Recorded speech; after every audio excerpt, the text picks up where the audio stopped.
Hello and welcome back. I'm Joel on the Roll, and this is another one of my videos.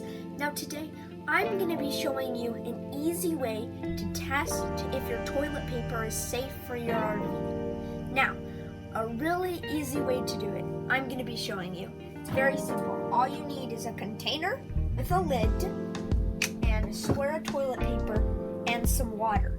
Now this is really fun. Even though it sounds like an adult thing, it's actually a cool science experiment. So, first you're gonna take the container and fill it up at a tap with water. Fill it about half full. Then you're gonna put your square toilet paper into the water.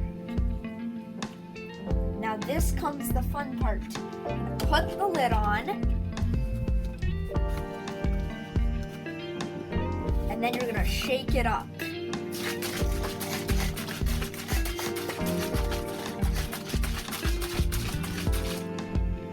And if the toilet paper dissolves, then it's safe for your RV. I'll show you.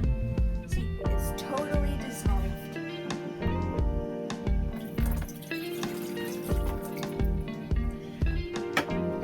So yeah, that's a fun way to test if toilet paper is safe for your RV. This is Joel on the Roll, signing off.